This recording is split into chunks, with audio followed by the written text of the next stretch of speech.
Hello, my name is Dr. Harold Duncan. I'm a licensed professional counselor and licensed marriage and family therapist in Dallas, Texas. I want to tell you about two websites that you might find helpful and informational. One is PrestonPlaceCounseling.com. The other is HaroldDuncan.com. I invite you to look at those sites and avail yourself of any materials that are contained therein. There are articles, there are newsletters, and there are video clips that I hope that you will find helpful and informative and practical for yourself or to share with family, friends, and anyone who might find that material useful. No permissions are necessary. Please help yourself. I'm introducing to you right now the number 6 in a series of film clips having to do with emotional intelligence. Emotional intelligence is far more important in the establishing of success in life than academic or intellectual intelligence. And in this clip, we will look at the final two specific components of emotional intelligence: empathy and handling emotions in others. I will remind you also that on the Preston Place Counseling website, there is an emotional intelligence quiz that you might find useful. There is no paper and pencil quiz that is completely reliable in this field, but the questions on this quiz will give you an idea of how you measure up in terms of some of the most important components of emotional intelligence. The preferable answers are also on the website, so please help yourself to those as appropriate. Thank you for joining us for this clip, and I hope you find it useful and informational. Another primary component of emotional intelligence, and I'll speed up just a little bit here, is empathy. Empathy builds on self-awareness. The more open we are to our own emotions, the more we'll be able to read emotions in others. You know people, and this goes back to the alexithymia term, some people are emotionally tone deaf. They are, and it's baffling to some of us when some people are just not able to do that. We all send nonverbal signals. Some people are better at picking up on those signals than others are. There's a section here about altruism. What is it that in the normal developmental course of a child's growing up years, there's a point where the child on the playground is upset when another child hurts himself or herself. And those are the beginnings of altruism, the beginnings of empathy. But we all know that there are certain people who have no empathy, and we talk about, it used to be called psychopathology, it's sociopathy now, or we talk about sociopaths. Some people who are very glib liars, who apparently have no conscience and are very manipulative users of other people. They seem to have no concern about the feelings of others. It's really baffling to many of us because most people have certain levels of empathy, but it's baffling when other people don't.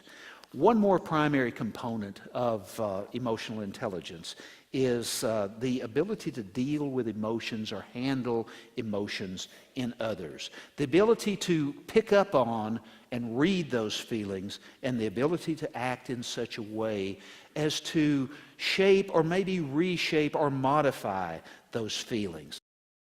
So the quick recap here is that emotional intelligence includes knowing our feelings, self-awareness, self-control, self-motivation, empathy, and being able to handle emotions in others.